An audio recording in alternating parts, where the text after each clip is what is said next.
মোৰ অন্য এটা ভিডিঅ'লৈ আপোনালোকক স্বাগতম জনাইছোঁ। আজি আহিছোঁ ডিমৰীয়া কলেজলৈ। কলামণি বাকৰিত কি হয় কলামণি বাকৰি বুলি কয় মুকলি বিহু। তাতে আজি আমাৰ মুকলি বিহু হ'ব। সকলোৱে আমি জেং বিহু নাচিম।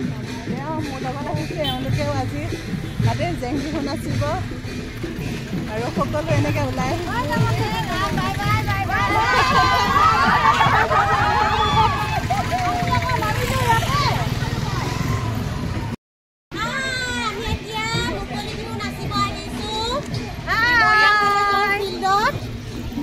আজি মুকলি বিহু নাচিম দেই।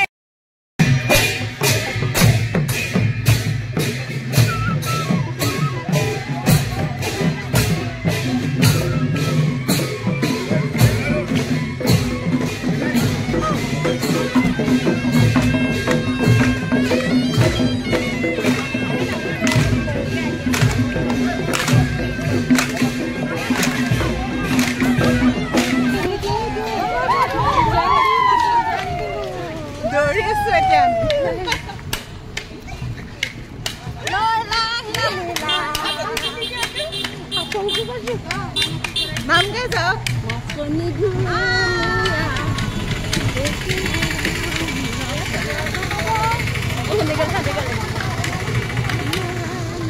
ধুনীয়া লাগিছে বিহু পাৰ্টিটো।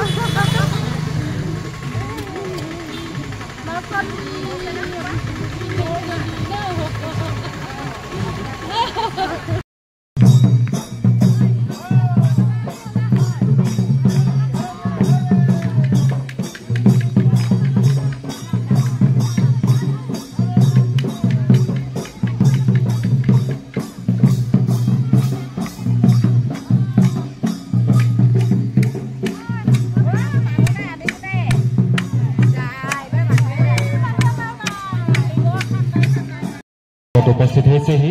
আমি খন্তেক সময়ৰ পিছতে আজি আমি এই মুকলি বিহু আৰু 12 ৰহণীয়া লোকনৃত্য সমাৰোহ আৰম্ভণি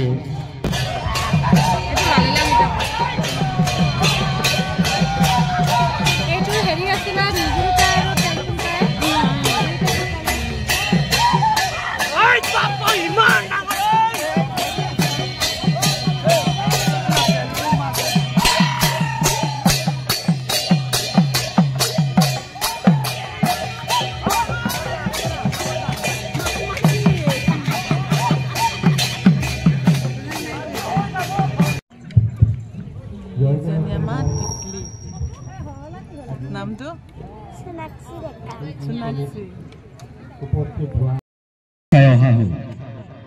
তাৰ আৰ্হিতে ক্ষেত্ৰীৰ বহুমূৰী গোষ্ঠীয়ে কলামণি বাকৰিত মুকলি বিহু পতাৰ দিহা কৰিলে। সেয়া আছিল 1977 চন। মুকলি বিহুৰ তাৰিখ 3 বহাগত স্থিৰ কৰা হৈছিল যদিও বতৰে বিধি পথালি দিয়াত 7 বহাগতহে পাতিব পৰা হ'ল।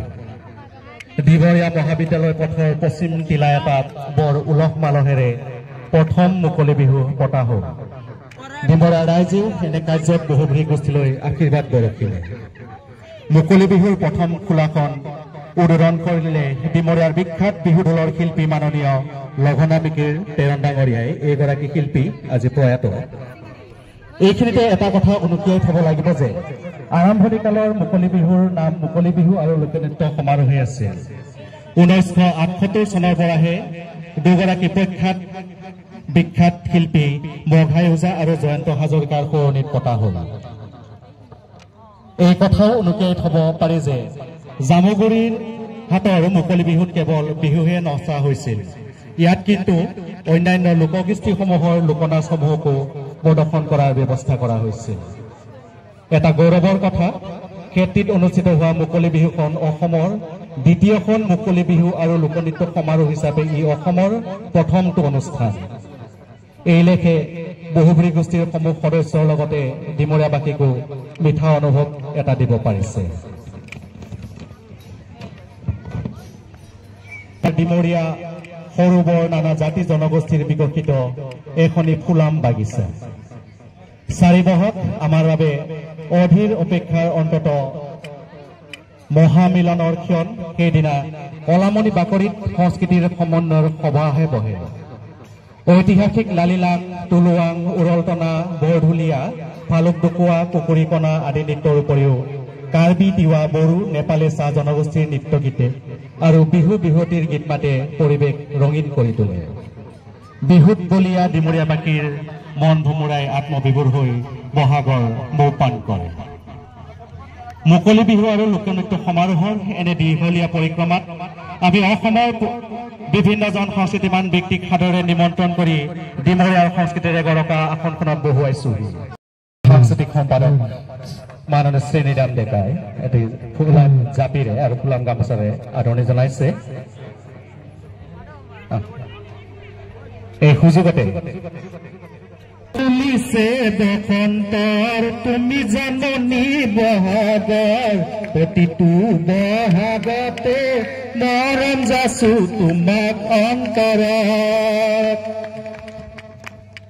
বিহুৰ পূজাৰী শ্ৰদ্ধেয় বিমান বৰুৱাৰে অসমৰ আকাশে বতাহে গুণগুণনি উঠি থকা এটি প্ৰিয় বিহু গীতবোৰৰ আকৰ স্বৰূপ আপোনাক আজিৰ এই শুভ মুহূৰ্তত আমি পাই নিজকে ধন্য মানিছো। আজি বিহুৰ জগতখনত নতুন ধাৰাৰ বিহুগীত মানেই বিমান বৰুৱা বুলিলে অতুক্তি কৰা নহয়। বিহুগীতক নতুনত্ব প্ৰদান কৰাত আপোনাৰ যি একাগ্ৰতা, একাত্মীয়তা সৃষ্টিৰ ব্যাকুলতা, আত্মীয়বলীন স্থিতিটি সঁচাই অতুলনীয়। বিহুগীতৰ পুৰণি ধাৰাটোক অটুট ৰাখি আধুনিকৰ পৰশেৰে নতুন ধাৰা সৃষ্টিৰ উদ্দেশ্যে প্ৰচাৰ আৰু প্ৰসাৰৰ বাবে গুৱাহাটীলৈ ৰেকৰ্ডিং কৰিবলৈ আহি পইচাৰ অভাৱত হেণ্ডিমেন হৈ কাজিৰঙালৈ উভতি যোৱা, গুৱাহাটীৰ গলিৰ দোকানে দোকানে মোনাত ভৰাই বিহুগীতৰ কেছেট বিক্ৰী কৰা আদি প্ৰচাৰমুখী যাত্ৰাৰে আজি বিৰতিবিহীন বিহুগীতৰ ৰচনা বাণীবদ্ধ মঞ্চই পৰিৱেশনৰ এক জাগ্ৰত আভাস সৃষ্টি কৰিছে। ইয়াৰ ফলত আপোনাক অসমীয়া বিহু সংস্কৃতিৰ জগতখনে চিৰ প্ৰতিষ্ঠিত উজ্জ্বল জ্যোতিলৈ ৰূপান্তৰ কৰিছে।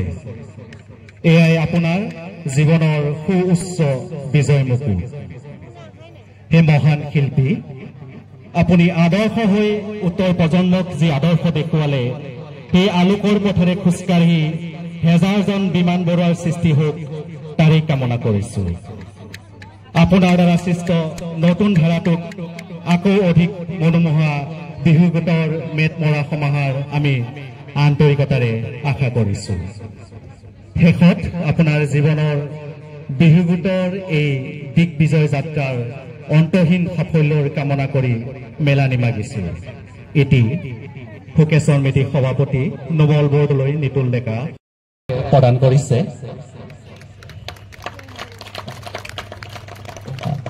এই সুযোগতে আমি বিমান বৰুৱাদেৱলৈ এটি নাহৰ পুলিলে সম্বৰ্ধনা জনাবলৈ আহিছো আৰু তেখেতক এই নাহৰ পুলিটো প্ৰদান কৰিছে আমাৰ এগৰাকী সদস্যই।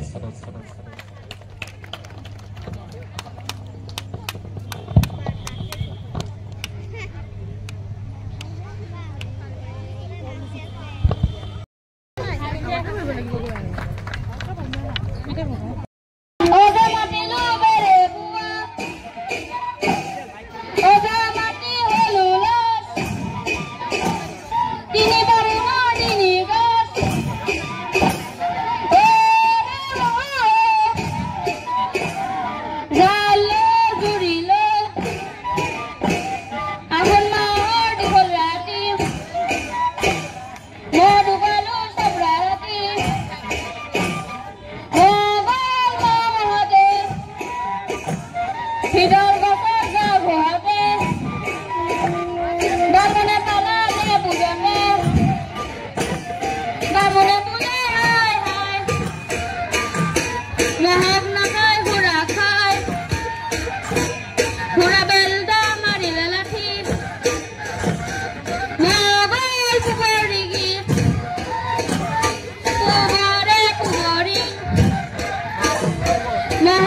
এই নৃত্য প্ৰদৰ্শন কৰে আৰু তেওঁলোকে ঘৰে ঘৰে নৃত্য প্ৰদৰ্শন কৰে বুলি তেখেতসকলে জনাইছে।